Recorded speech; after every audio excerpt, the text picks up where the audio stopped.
Hi, everyone. I'll just give you a couple more minutes to filter in, and then we'll get started. Thank you.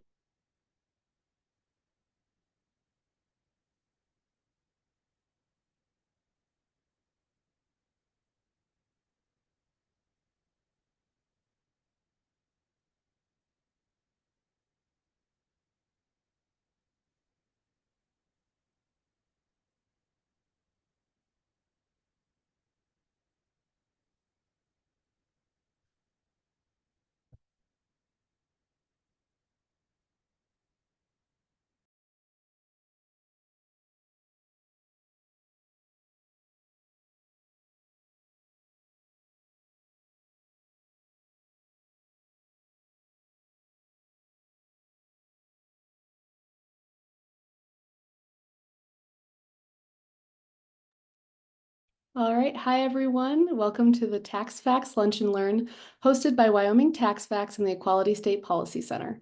My name is Marissa Carpio. I'm the Policy Director for the Equality State Policy Center.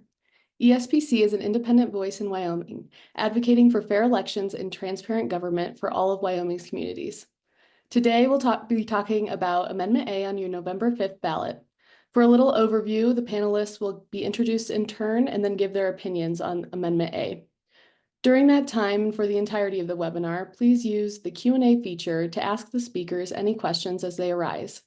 We will get to questions after each panelist gives their perspective. And we always hope to get to all the questions, but we may run short on time today. And with that, I'll pass it along to Sue Summers. Hi, Marissa, and thanks to Equality State Policy Center.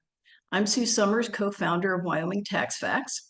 We're Wyomingites committed to a stable economic future for our state by increasing tax literacy in our communities and promoting tax reform.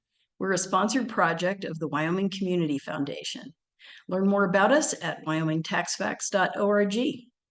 And now I'd like to introduce our first panelist. Liz Storer is running unopposed for her second term as representative for Teton County's House District 23 in the Wyoming State Legislature.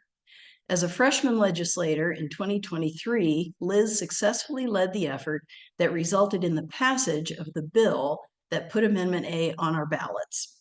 She also brought key amendments to bills that expanded the existing property tax refund program. Storer is a Democrat. She also serves as president and CEO of the George B. Storer Foundation, a financial supporter of the Equality State Policy Center. Liz, take it away.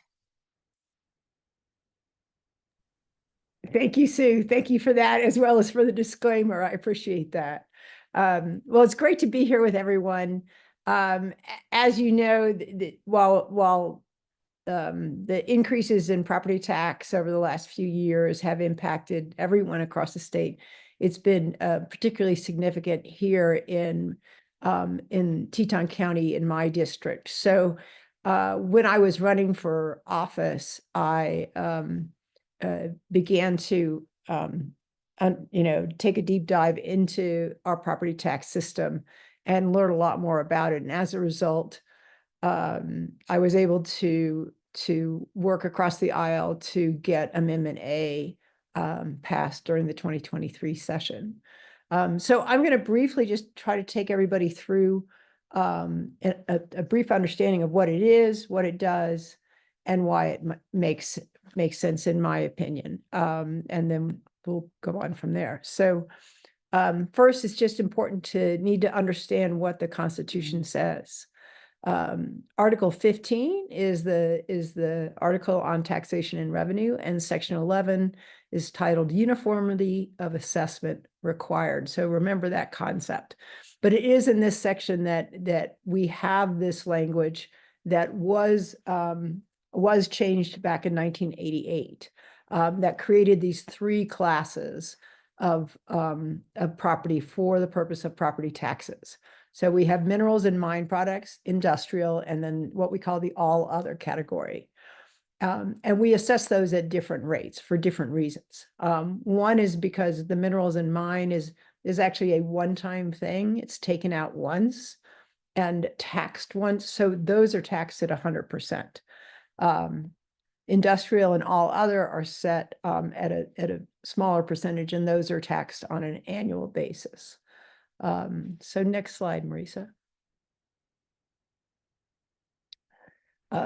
So what Amendment A does is really something quite simple. It creates a fourth class out of the all other by putting residential into its own separate class. And I'll try to explain why I think that makes sense. And then it does create a subclass of residential property for owner-occupied primary residences. So that's what it does. It does not actually affect our tax rates at all unless the legislature acts on it. It's really a two-step process. So it's important to remember that. So I would argue that it actually provides a constitutional process that allows for the greater flexibility for legislative action at the statutory level. And as I mentioned, the title of the Section 11, that again has language in the Constitution that requires that the tax rate be uniformly valued at its full value within each class. That taxation should be equal and uniform, and it should be just valuation. So there's a lot of language in the Constitution that says that what is assessed should reflect what is true full value or fair market value as it's interpreted. There is also Section 12 of the Constitution of Article 15, and this is where there is an exemption for property tax. But as you can see, next slide, please, Marisa, that it is very limited. It is, and we've just had a ruling actually about this, about state lands, needs to be primarily for a governmental purpose, or public libraries, or religious worship, or as such other property as the legislature may by general law provide. It doesn't say, and anything else the legislature comes up with. So that's an important provision. Okay, the word such is quite meaningful in this statement. So it really is saying that if you're going to exempt property tax you're going to exempt property, from property tax, then it really needs to kind of fit into this context of that there's, for very specific purposes that we want to exempt them, not just because we think it's a good idea. So, and I bring that up because looking at what we actually have done in the last 2 years, and looking at it through this lens of whether it's constitutional or not. So if you go to the next slide, I've listed the things that we've done. We created this cap on annual property taxes at 4%. We've doubled the exemption for veterans that will kick in next year. We have this new exemption, 50% of property tax for people over 65 who have owned their primary residence in Wyoming for 25 years. That's also supposed to kick in next year. And then we've essentially expanded the refund program to the middle class in many ways, right? So, if you look at all of this, and that was all done just statutorily. So the problem is that is all also subject to this constitutional challenge because of what the Constitution says about equal and uniform. And, if we're going to do a cap, we really do need to do that at a constitutional level. But that was not what the legislature was able to do. And in fact, I think we had some bills that proposed that, but they were not voted purposefully. So all the things we've done to help address these high property tax values that we've been experiencing over the last couple of years, all of those could be challenged and defeated. Instead, Amendment A proposes to do it in a way that actually is constitutional and that then essentially gives us some tools in the toolbox. So this is where we can make a change at the legislative level. This is looking at our statutes now, and Statute 39, which is where our taxation statutes are. And it is here that the legislature can set these assessment rates. And as I mentioned earlier, minerals are at 100%, industrial is at 11.5%, and the all other category currently is at 9.5%. Now, I've also heard other people say that this will allow us not to tax property tax at all. But in fact, the Constitution also provides some guardrails. Thank you, Marissa. So again, not getting into the minutia of this, there is this guardrail in Section 11 that also says that you can't separate them out so far as to be that much different. It's this 40%, the 40% and 4% as a maximum differentiation between the industrial property tax assessment rate and the all other category, or in this case, it would still it would need to be reflected in the residential should it create a fourth class. So next slide kind of shows you what the math is behind that. There's some high algebra and low arithmetic involved, but at the end of the day, I'll just make the case that if you do the math, and if industrial stays at 11.5%, then nothing could be less than 8.3%. And so what we're really talking about is fairly modest changes. Because right now we're talking about that category is at 9.5, and now we're just can take it to 8.3. So why might we want to do that? Let's take a look at where we're at on commercial tax rates in the country. So as you can see from this graphic, Wyoming has the lowest commercial tax rate in the country at 0.7% of value. The US average is actually 1.75%, which is 2.5 times what ours there is. So exceedingly low commercial property tax rates and reasonably low residential property tax rates, right? But what people have been reacting to is what you can see on the next slide, which is this increase that we've had over a couple of years, where 2022, average across the state went up in the 20s and again in 2023. So what does 2024 look like? It's come back down. It's come back down to where it's kind of historically been for the most part. And the difference between the little lines on the right side show that what the cap has done. If we didn't have the cap on, the line would be where the red line is. But where it is currently today brings it back down to actually below what has been this historical average over at least the last decade and a half. So what might we do with this new tool in the toolbox? It's important to understand where our property tax is coming from, our residential property tax. So one of the things we need to understand is Teton County is driving so much of the value change. And it represents over a third of the total assessed value. It also means that 23% of the commercial is coming from Teton County, and the commercial actually represents about also 23% of residential. So let's say our goal as a policy is to reduce the burden on primary owner-occupied homes. What could we do? And it's also important to know that second homes are a significant percentage of the total valuation of the state's assessed residential value, but we don't actually know exactly what that is. We can make some estimates. But we could do something like this. And this is again an estimate, but we could increase commercial. We could reduce primary owner occupied, and we could increase second homes and have it not increase the total amount. But that way we could actually reduce the folks that we are really concerned with, which is keeping people in their homes.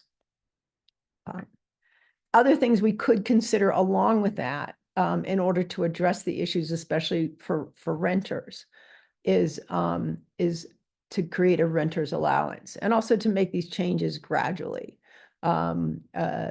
we have not defined primary owner occupied yet. So I think that's another important thing to consider, what that does. But finally, then just, I guess go two slides there, Marisa. Last slide here. So it's important to understand also where property taxes go. They don't just go to fund local government in Wyoming. They actually, the majority of them go to schools and education. It goes into the school foundation program and also funds local schools. And then when there's additional money that comes back, then it goes back to the state to pay for schools in other places. And that's what's happening here in Teton County. We've sent over $80 million in property tax on an annual basis now, going to fund schools in other counties. So if you were to consider a levy cap or something like that, it wouldn't really make sense unless you want to limit the dollars that are going to schools through that process, through the recapture process, right? So, and it's also important to understand, though, that the largest revenue in most Wyoming counties is property tax. So if we are going to make big changes, we need to look at what that's happening at the county level. And I suspect Jim will be able to tell us a little more about that. Thank you.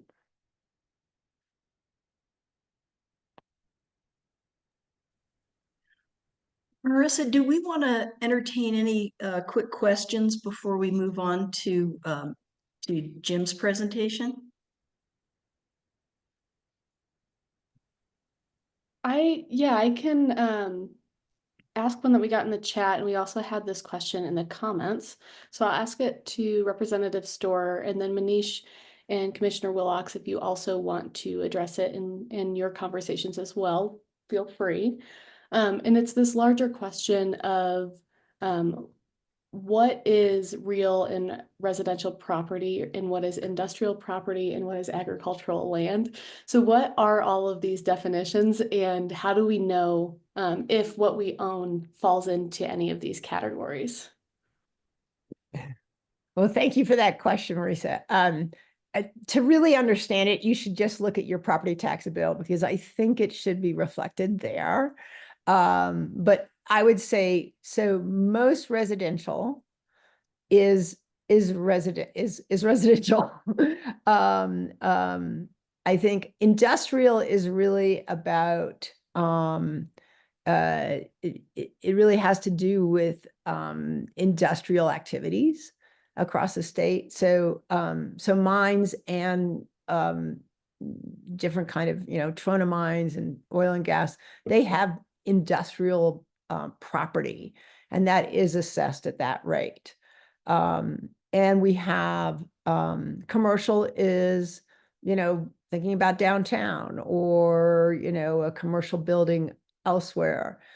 It does in this case include, I believe, units, when you have a rental unit of more than 4 units, is how we make that difference. So there are some, some issues related to if you're going to raise commercial, then what that might look like.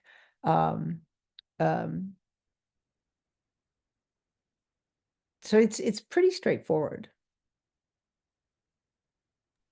Thank you. I appreciate that. And I'll hand it back to you, Sue. Okay. If anyone else has anything to add? Well, I would add that since it is Wyoming, you can always go and talk to your county assessor or treasurer face to face. They're usually pretty accessible. Right. And I would add, and Sue would know this better than me, but when you have an agricultural property, the houses that are, that is a residence is carved out of that, and it is assessed at the residential rate versus the productive value of that agriculture is assessed at. Yep. Okay. We should probably keep moving because we have a lot to cover in an hour. We never get to all the questions, unfortunately, but we'll do our best. Okay, our next panelist is Jim Willox. Along with deep roots in agriculture, Jim's been involved in the political world from a young age, serving as an intern for Congressman Craig Thomas in 1990, right after graduating from UW. Since 2007, Jim has served as a Converse County Commissioner. Besides 3 different stints as chairman of that board, He's been very active in the Wyoming County Commissioners Association, serving in numerous leadership positions, including president. Jim also serves on the Wyoming Transportation Commission and is a vice chairman of the Transportation Committee within the National Association of Counties. Jim and his wife, Teton, did I pronounce that correct? Thank you. Jim and his wife, Teton, are small business owners operating several commercial and residential rental properties, making him even more suited for our topic today. Jim? Thank you. Teton, there's no E at the end, but that's all right. We've lived through that quite a bit. So hopefully, did I do my share right? Looks good. All right. So thank you for this opportunity to talk about a couple of things. I'm stealing a couple of slides from a couple of months ago. Jeremiah Riemann and others talked with you about tax policy. I want to give him credit for the slides, but I've edited a couple of them. I think one of the important things to note, first of all, is why are property taxes going up? And Representative Storr referred to it, but governmental entities in Wyoming overall have not raised their mills noticeably over time. In Converse County, we haven't raised the mills in 40 years, but people's taxes are going up. And the reason property taxes are going up is because of the value of your most valuable asset, your home, has gone up. So in net, that's good. An asset that you own has gone up in value. That is a net good. The consequence of that is because we are a fair market value assessed state, your property taxes have gone up. They have not gone up because government has raised your taxes. They've gone up because your asset has more value than it did before. Now, it's not real liquid, and it's not, you can't walk down to the bank unless you do reverse mortgage and all that fun stuff. But let's remember that that's why your taxes have gone up, is the value of the largest asset most people own has increased in value. And I think if you start from there, you want to say that's good. But here's the consequence. The other thing I think, and Representative Storr referred to it, Amendment A is not tax relief. Amendment A is a tool. And just like a hammer, it can build really good things or it can rip it down. And I've used a hammer both ways. I've built things and torn things down. So it's just another tool in the toolbox. And it has some pros and cons, and we're talking about that today. And then on this slide, the thing I wanted to point out that people have had concerns, some people have expressed the state is spending too much money is something you hear out there. None of your property taxes go to the state. $0 of property tax go to the state general fund. They go to schools, they go to special districts, they go to counties and cities. And on this slide, it just talks a little bit about how that is spread out. And Representative Storr had similar percentages. We're off just a little bit, but remember, none of your property tax dollars go to the state general fund. What they do is they provide services at the local level. And this is just a general list of what counties provide, and cities have a very similar one. And then special districts have a very specific one of what they're doing. But as a commissioner, nobody comes to me and says they want less ambulance service. They don't want less roads repaired. They don't want less recreation. They don't want to spend more time in line at the courthouse. So the property taxes that we receive pay for these services that are out here. And just like individual business owners and people, nothing that we have provided in the last 10 years has gotten cheaper. I used to say it cost $1 million a mile to fix a paved road. That's now $1.5 million to $2 million for a county paved road. So that has gone up. So the cost of providing those services has gone up. A road grader used to be $300,000. It's now $500,000. So those things that local governments provide also have got more expensive. But as you look at this list, that's what your property tax goes for. The state did a wonderful thing 100 years ago that got them politically in a great shape. They said, counties, let's have you collect all the money, but not get to keep it. So when a taxpayer walks into the courthouse and they pay their property tax bill, they think the county keeps all that money. But as I showed on the previous slide, we keep about 20% of that, depends on the county. The rest of it goes elsewhere, but we're the collection agent. So our treasurers and our assessors catch some grief for that check that they write because they think the county keeps it all. We are just a pass-through agent for that. And then the other thing to talk about is what are residential taxes? What do they mean to local government? This is a slide that Jeremiah put together. It comes from the Department of Revenue. And you can see on the left side, counties get a significant portion of their revenue from residential property tax. So do cities. And if you take out the three large mineral counties, which are Campbell, Converse, and Sublet, it's almost 38.5% of the revenue to counties comes from residential property tax. There's one outlier there in Niobrara County. They only get 10%. They have very few houses and a lot of agriculture. So that it's not because they're energy related, it's part of their other thing. So we need to understand that a significant portion of revenue comes from residential property taxes, and they help pay for the services that people ask for from local government. Now we're going to go to a slide that is not professionally prepared. I just did it, and it looks like it's scrolled wrong. Sorry, folks. I'm not real good at the sharing part. Let's make sure this one shows up right. So I did very in-depth research. I went to 3 houses, one in Douglas, Wyoming, valued at $495,000. I know it's above average, but it's just one I picked. The property taxes you pay in Douglas, Wyoming, so that's in town, so you got the extra 8 mills, is $3,125. Went to Windsor, Colorado. I happen to know a little bit about this house. It's a 2-bedroom, 2-bath, unfinished basement house, nothing special, valued at $472,000, and those taxes are over $300 more. Went to Billings, Montana. A lot of people in the northern part go to shop in Billings. I picked up a house there. It was $446,000. Its tax is $4,032. So there's also a premise that our property taxes are too high in Wyoming. I would argue they're not too high. They're actually lower than our surrounding states. And most of the time, the value of your house, the house you have, is better, larger, more bedrooms than comparables. So, just some numbers to throw out. They're not earth-shattering, but I think it's important to realize that I don't think our taxes are extremely high. And the reason they've gone up is because the value of your biggest asset has gone up. And then when you talk about we talked about local government, also special districts. So you've got fire districts, hospital districts, cemetery districts, senior districts, landfill. Those are the other ones that are affected. So if you take 10% away from their budget, and that's just a number kind of going from 9.5 to 8.5, about 10% of that residential money, they are going to struggle. Most of them struggle assessing their full mills. And so that's a consequence of not backfilling. And I think Representative Storer talked about ways that you can backfill, but that means you're increasing the taxes elsewhere. I think the other thing that most everyone agrees is we want to help those people that need it. And there's the grandmother that lives in a house she's been in 20 years, the value's gone up and her taxes have gone up, it's not liquid. That's the kind of targeted relief we definitely need.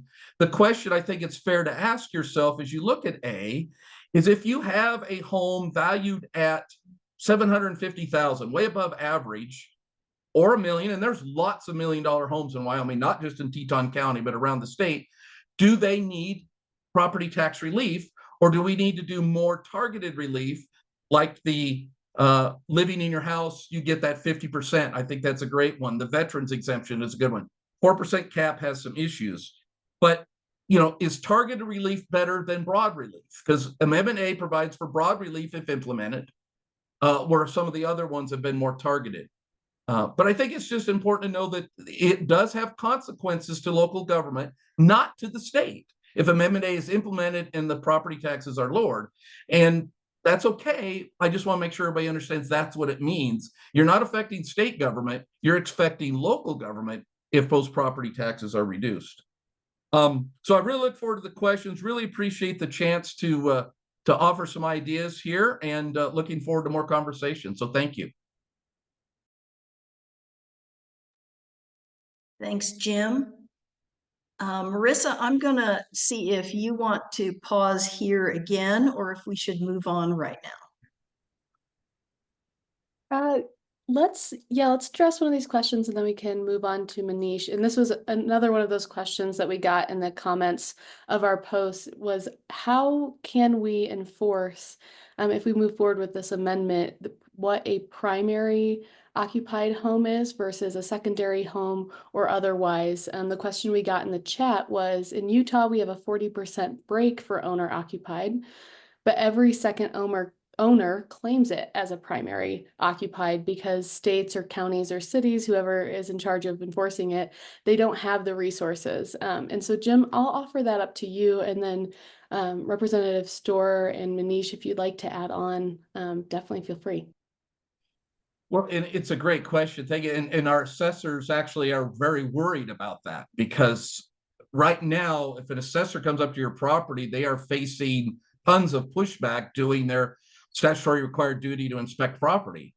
And so how do you confirm that? You can do an affidavit, but it's not easy to do.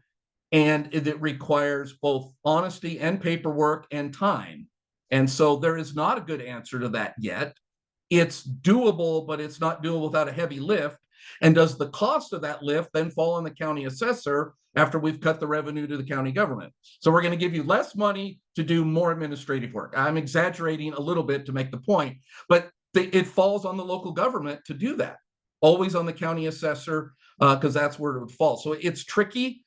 It's a problem. If that's the answer, then we'll figure it out, but it's not easy to do for the reasons that people have pointed out. Thanks, Jim. Good points.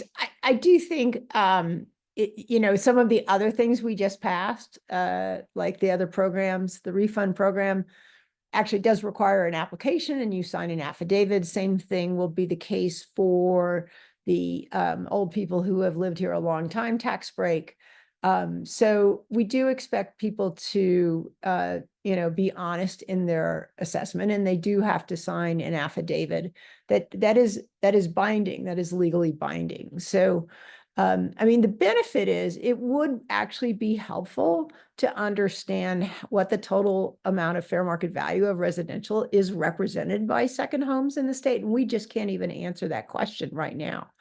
And so if we actually could get closer to that answer, we could think about how we could modify our taxes in such a way that we're giving the people that need the break, who could argue that they could need the break as primary owner occupied versus second homeowners. A lot of people also have a second home in Wyoming because they are actually taking advantage. They may still be claiming residence, but they may not actually be here as much as they might tell their other state that they're not there, but we don't know how often they're here.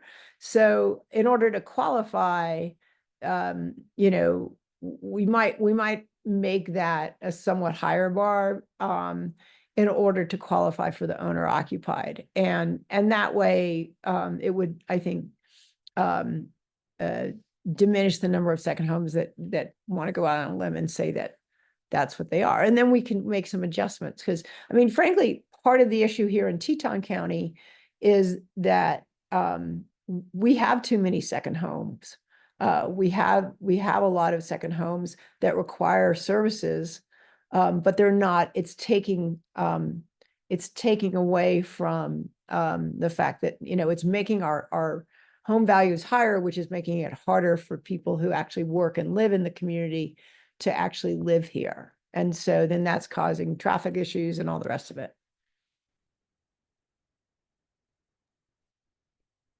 Manish, would you like to tag on now, or would you like me to introduce you first so people know who you are? Oh, thanks, Sue. Well, I'm happy to sort of share my comments and then take questions at the end. I think my distinguished panelists have tackled these questions really, really well. So. Okay. All right. Well, with that, our third and final panelist is Manish Bhatt, Senior Policy Analyst with the Center for State Tax Policy at the Tax Foundation. So he can give us kind of a pretty broad view of what Amendment A might mean. Manish holds a Master of Laws degree in taxation from Georgetown University Law Center, a JD from St. Thomas University College of Law, and a BA from the George Washington University. Prior to joining the Tax Foundation, Manish counseled clients on corporate taxation matters at a Big Four accounting firm, served as a judge advocate in the U.S. Coast Guard, advised several startups, and taught business law as an adjunct faculty member at TCU. In his free time, Manish enjoys skiing, sailing, and fly fishing with his family. No surprise, he spent considerable time in Wyoming. Thanks. So I appreciate that. I'm going to go ahead and share my screen. And if for some reason it doesn't share properly, please let me know. But is it up and everyone's able to see it? All right, wonderful. So thank you so much for the introduction, and thank you to Wyoming Tax Facts and the Equality State Policy Center for having me, and to Representative Storer and to Commissioner Willox for sharing a stage with me. I greatly appreciate your insights. Coming from the Tax Foundation, I sort of see my role here as sort of providing a national view of the property tax and what we're seeing nationally, and then address Amendment A, which I think has been correctly identified today, not necessarily as immediate relief, but the option for future relief with some additional definitions required and some additional thoughts. And perhaps my policy considerations would be better received down the road should the amendment pass, but I want to share them here so that we're all on the same page. The property tax is an area that I spend about 95% of my time these days. And whether it's working with legislators in Vermont or Montana or even in Wyoming on property tax issues, it seems to be generating considerable interest because, as Commissioner Willox correctly stated, around the country, we're seeing a surge in property values, and we've been seeing them for a number of years now, really since COVID. And so my work has been to try to bring the policy considerations to bear. I think it's important to see what the national picture is, and I'm privileged to be here today. A little bit about the Tax Foundation, just so you all know who we are. I think it's important at the outright to say we are a 501c3 nonpartisan and nonprofit tax policy and research organization. We don't take positions on bills or ballot initiatives. We focus solely on the policy behind them. So you won't hear me say today, vote for or against anything in particular. You'll hear me talk about the policy considerations that I might find worrisome that the legislature could tackle at a future time. We do believe that through tax policy, you can improve the lives and grow the economy. And we focus on four primary areas: simplicity, which seems to be an area where taxes really suffer, right? Taxes are a difficult and complicated thing. They're also suffering from transparency. It's very often we don't know what we pay and we don't know why we pay it. And we believe the tax code should be neutral, that it should not pick winners and losers in the market. And this is an area of concern, I think, in any property tax regime that has a split role, which I'll come to a little bit later. But the neutrality aspect and what distortions it might create in the market are certainly considerations that lawmakers and policymakers should consider when enacting potential future or current tax reform. And that generally, tax code should be stable, that you shouldn't see large swings in responsibilities and liabilities from year to year. There have been a number of states that have sort of seen tax increases and decreases, and it's very unpredictable for the market to understand how and where to sort of prioritize investment or actually to move to. And so stability is a really important tenet of taxation. We put out a number of data-rich publications, whether it's our 2024, we're actually rebranding the State Business Tax Climate Index. It'll be a new product, but the same rigorous standards that we've applied for over 20 years. And I'm really proud of Wyoming, that Wyoming has long held the #1 position in our index as the most competitive tax code. And a lot of states can learn from Wyoming. And it's an important state code regionally, and it's important here nationally. We also publish state papers, as you see from the shortcomings of the Nebraska EPIC project that I'll be talking about towards the end of my presentation. And so all of these have links, and I would, Marissa, you're free to share this, my presentation widely, and all of these publications have links and you can read them. It's impossible to talk about property taxes without talking about migration trends. And so over the last few years, we've seen, unsurprisingly, residents leave states like California, New York, and move to Arizona, Texas, Florida, Montana, Idaho, and even Wyoming. And you'll see that net gains in taxpayers tax filers, and was in 26 states, led by some of the states I just mentioned. And we saw a net loss of income tax filers in 24 states, led largely by California, New York, and New Jersey, with Illinois and Massachusetts in there as well. Importantly, this map, and the one I'm going to show next, comes from a publication, and it's interactive. So you can go on and you can see exactly where the migration trends were and the numbers that we pulled from the sources like the IRS and the Census Bureau.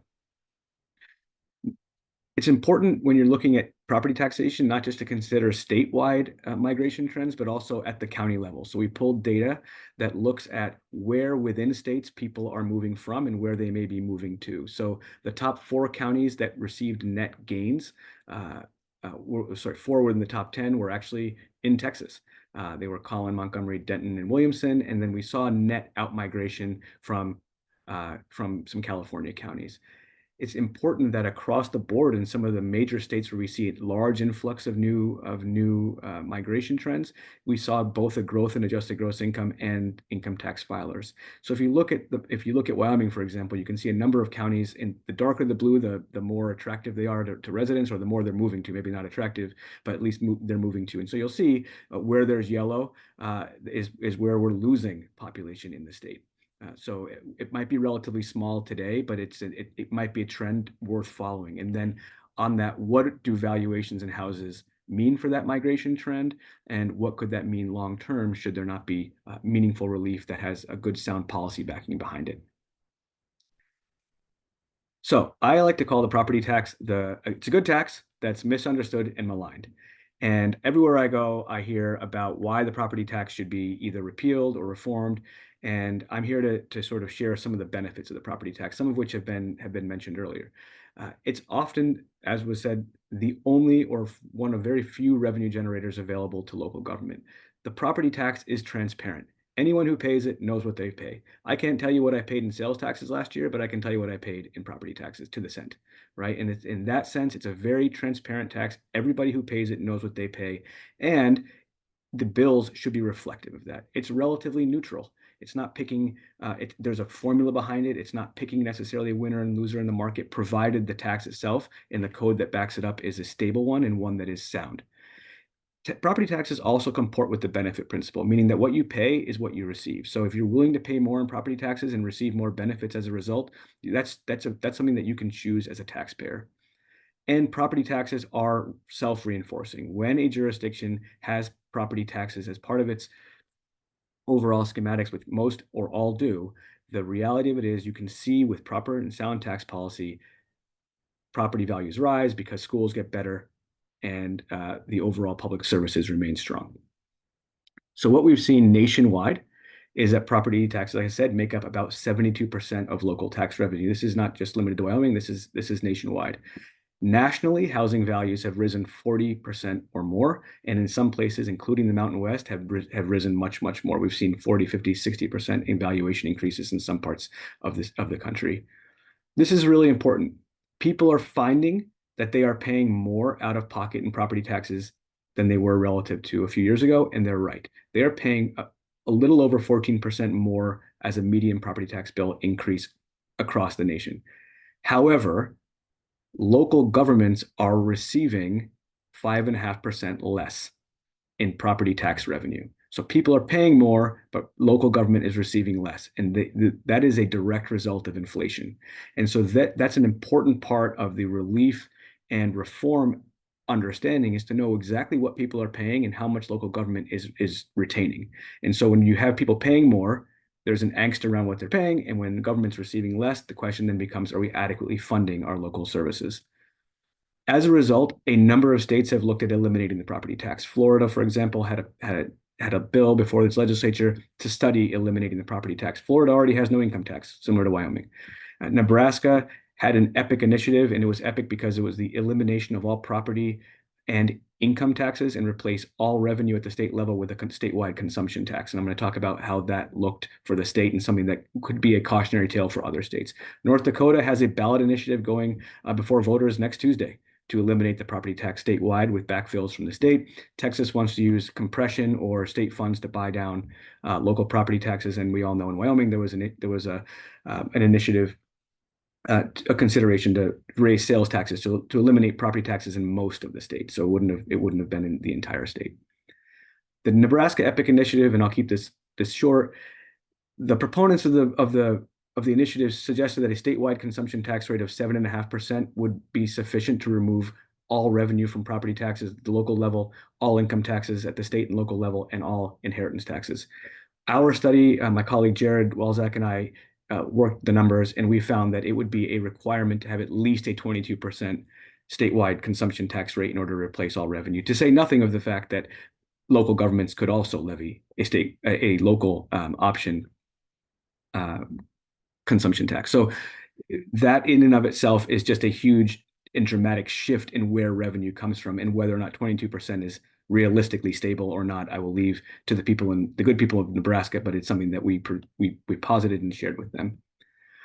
So Amendment A, so much has been said about it so far as a potential reform effort. Here are concerns that that we at the Tax Foundation believe should be in consideration. That it adds a further layer to an already split roll tax code. And by split roll, I mean applying different assessment ratios to different classes of property. So it would add a fourth class of property, as Representative Storer suggested, for residential property, and a potential additional subclass of residential property for owner-occupied, which I understand still needs to be defined. These split roll taxes on the whole tend to incentivize investment in certain classes of property over others. So you might see, or a consideration should be, are you going to see a decline in commercial property investment because of a shift in burden away from residential property and towards commercial property? I know there could be circuit breakers and things in place to prevent that from happening, but a policy consideration should be, are we disincentivizing, are we creating a market distortion away from certain types of investment to prioritize others? It could cause tax increases on those taxpayers that are not residential homeowners or owner-occupied homeowners, in order to avoid raising taxes on homeowners themselves. So in order to raise sufficient revenue at the local level, are we creating a mechanism there whereby we're taxing more, we're saddling businesses and others with greater amounts of taxation to prevent raising taxpayers on homeowners? And then when it comes to the subclass of owner-occupied, the concern that I have is what it does to renters. If you have someone in Teton County, where I used to live, and I was a renter, if I was renting a home, am I going to be seeing myself pay more as a renter when I couldn't maybe afford a home, or I'm a younger family, couldn't afford a home in that area? Are my rents going to go up as a result of my property being reclassified as away from owner occupied and towards a general residential house? I understand there may be provisions to stop that. And Representative Storer, I'm not trying to contradict anything you said, ma'am. I'm just suggesting that it's a policy consideration that could be, or perhaps should be considered. And then the idea that, according to the benefit principle of public finance, remember when I mentioned before that you sort of what you pay in property taxes is what you should be receiving. Well, if you have a rented home next to a owner-occupied home that are substantially similar, on similar lots, should the renter pay a higher premium for property taxes for use of the same services? I would argue that probably not. And so that's another consideration when looking for future relief options as to how we ensure that renters aren't paying a premium for similar services received. With that, I am again appreciative of the opportunity and look forward to questions. And again, a huge thank you to my fellow panelists for allowing me to share a stage. Thank you, Manish. I'm going to jump in and take a privilege here. My question is, say I really liked the property tax relief efforts that were passed in the legislature in the last couple sessions that now there are constitutional questions about. If I liked those, would the legislature be able to kind of rescue them from their unconstitutionality if, say, Amendment A doesn't pass? Anybody know the answer to that? Yeah, I'll try to take a stab at it, Sue, if I might. Again, the issue is, if you're not going to have a uniform and equal assessment within the classes, then you need to address that at the constitutional level. So that would mean bringing a different constitutional amendment. But it's hard to do it all at once, and it's hard to do it in a way that I mean, the reason we have that in the Constitution is that ultimately, you know, the idea is that's reasonably fair. It recognized that what was happening was we didn't have a uniform process, and the state got taken to court back in the 80s, and as a result, we came up with this system. But I think there's a good argument that we came up with this system through a political process as well, and so that is reflected in the current law that has commercial in with residential. It was certainly a way to make sure that commercial assessment rates stayed low, knowing that residential would likely stay low. And as a result, we really do have the lowest commercial rate in the country. So, you know, I mean, Manish points out that, yeah, if we were to raise commercial rates, that could impact people's incentive to invest in commercial properties. On the one hand, you know, I think academically that's true, but when we're starting at such a low rate, it's hard to see that having an impact. And I would argue here in Teton County, we would actually like to disincentivize commercial property because it's what's driving growth in the state, in the county, that's unsustainable and impacting, you know, our housing elsewhere, that's making it expensive. So, you know, I think to Jim's point, what's tricky for any of these ideas is looking at this at individual counties is hard, because each county does have a different mix of property tax revenues. As we saw, some are more mineral based, some like Teton are very much residential based for the most part, and or at least based on property tax. So, you know, we have to look at all of that as well and think about what we're really trying to do here. Yeah, if I can, Sue, on that, there is a school of thought, and you, Liz, alluded to it, that creating that fourth class might make a little bit of help on the constitutionality of some of the other things they've done. It's not perfect, but I've read a couple people say that might help, and that's a disagreement, and there's no doubt somewhere along the line it will be litigated. If that fourth class is created and you stuff within it, there are some that believe that narrows the constitutional question. But I think, and there's even one in the chat about, is this the right amendment for targeted relief? And I'm not sure it is, but as you, Representative Storprep, there were 42 bills, and I exaggerate only by 2, to try to address property tax relief. And some were contradictory, and the 4 that kind of came out, the 4% cap, you know, she went through it, and then this constitutional amendment. So more tools are probably better. It's how you implement the tools. And Manish makes a really good point. You can have the tool, but if you implement it incorrectly, you create unintended consequences. And I think that's part of what the Tax Foundation and others have been asking is, what does it mean to actually create this fourth class? And I think there's some pros to it and there's cons, and that's why we're having this discussion. But it will come down to the legislature answering those policy questions and deciding if they want to incentivize an area or disincentivize an area. All laws do that at some level. It's not like any law is immune to that. And then, is there backfill available if a special district now loses 10% of their budget? Mineral counties like mine are not going to be affected by Amendment A today. Albany County will be drastically affected. They get 63% of their money from residential property tax. So targeted, all of us agree, I think we want to do some targeted, but can you do it under the confines of the constitutional amendment or the current Constitution? Well, and I've seen in the Q&A several people asking about that backfill. How are the reductions going to be made good? And Jim, you just told us that we don't really know. I've heard legislators make arguments about how, you know, it's really not that much money, and, you know, but over time it would become significant, I would think.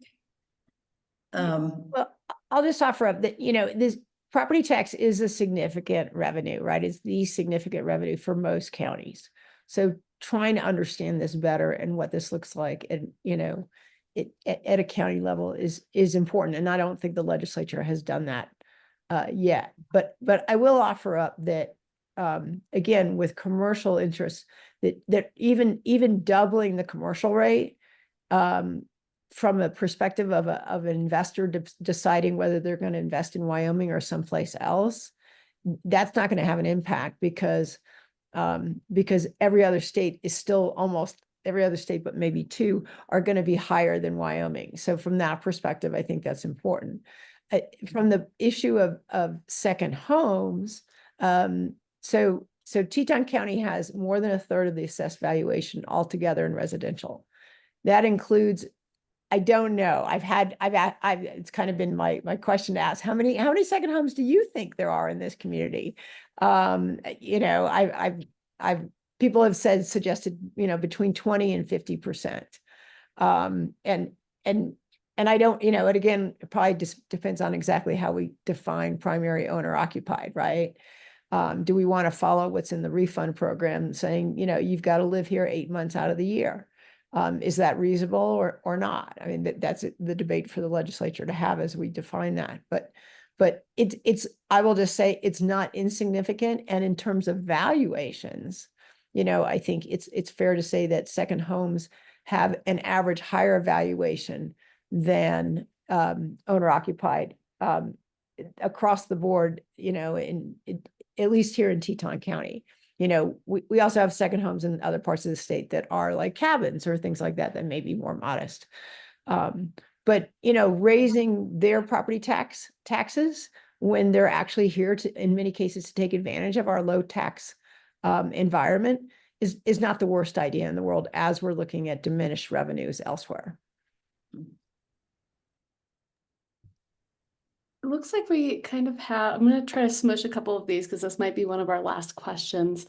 Some people are feeling a little bit hesitant hearing some of the concerns with this constitutional amendment. So this is kind of an opportunity to talk about other options. Somebody talked about an income tax or a levy limit, or if you think the constitutional amendment A is the right way forward. Do you mind talking a little bit about that? I know there isn't a silver bullet solution for Wyoming's property tax issues, but what are your ideas and what do you think is the best way forward? And we can start with Manish or Commissioner. It looks like you are unmuted. We'll start with you. Well, one of those ideas came from California, and we never want to be like California. So acquisition cost, I think, is a bad way I like fair market value. I think that is where we should start. Mill levy caps, you already have that at the local level. Mills can be lowered, and some counties and cities have done that. Teton County does not assess their full mills. They've given property tax relief. We've done the refund program. So there's some things out there. I think targeted property tax relief is, in my opinion, better than across the board. But Amendment A is what we've got in front of us today, and it's a tool. And it's, as I said, it's a hammer that can destroy or build.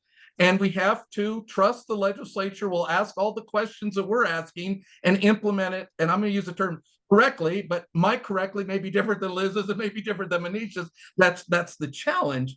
But I do think those are better than an income tax, better than a cap on mill levies, better than acquisition value.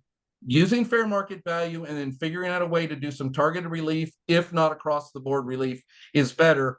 Backfilling is a big concern, and that hasn't been fully addressed, but needs to be addressed.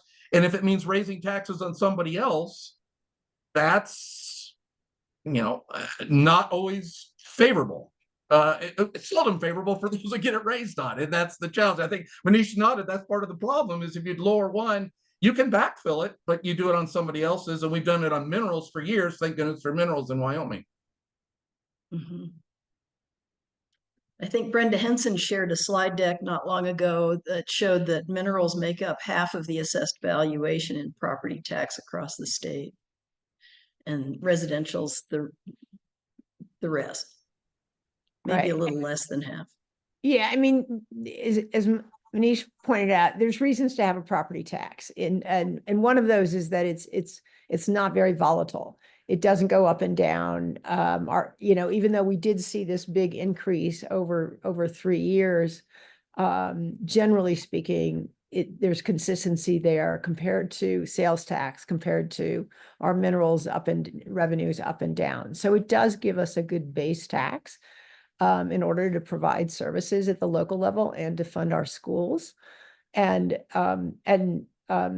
So it's not something we don't want to throw that tool out, I don't think, even though some people have talked about that, and replacing it with something else that's less volatile, or that's more volatile. I don't think that makes sense. So then the question is, what do we want to what are we really trying to address? We may decide we're not going to reduce. We may decide that we've done what we can to address this bubble, and recognize that property values are higher. But to Commissioner Willox's point, that's not the worst thing in the world either. We're just trying to figure out here in this community how to make sure that our community members that help support our community actually can live here, and recognizing that property tax, because the property values are so high, are problematic for some. The refund program mostly addresses that, I think, rather generously, but this is where a tax on second homeowners that differentiates from primary owner occupieds might make sense as well. But we'd want to look and see how it affects the rest of the state as well. Thank you. Marissa, I know Manish, something to Oh, wrap up with? Oh, thank you so much. I'm sorry, Commissioner, and thank you. Thank you, Sue. So a couple cautionary tales. I feel like in property taxes, I sort of live in this world of cautionary tales. So in Texas, for example, the state last year at the ballot raised the homestead exemption from $40,000 to $100,000. And what that did was, again, exempted $100,000 of the assessed value of a home from taxation. There are a number of school districts in the state of Texas where the median home value is below $100,000. So that then begs the question, where is that backfill coming from? Again, this was a well-intended policy that had could have dramatically negative effects down the road. Another one I get a lot is, should a state like Wyoming implement an income tax? And I would, again, I don't want to necessarily weigh in on that point here without the numbers in front of me, but a cautionary tale. New Jersey, during the property tax revolt of the 70s and 80s, implemented a statewide income tax for the first time in order to provide targeted tax relief to homeowners. Now, not only having among the highest income taxes in the country, the state of New Jersey also has the highest property taxes in the country. So, is there a silver bullet? I think Commissioner Willox mentioned no, but there are a number of cautionary tales out there that we can look to for examples of maybe what not to do or what didn't work when otherwise we thought it might. Thank you. Before I let everyone go and turn this back to Marissa, we will have a recording of this on the Equality State Policy Center's website, equalitystate.org/tax. And there will also be slide decks and documents to share on there and at wyomingtaxfacts.org. Marissa. Yeah, thank you, Sue. And thanks for everyone for spending your lunch hour with us, Wyoming Tax Facts and the Equality State Policy Center. We would like to thank our sponsor, the Wyoming Community Foundation, and our wonderful speakers today. Remember, the general election is on November 5th, and you can vote early up until that day, or vote at your poll place on November 5th. So get out there and vote regardless of your decision on this amendment. Thank you all, and let us know if you have any questions.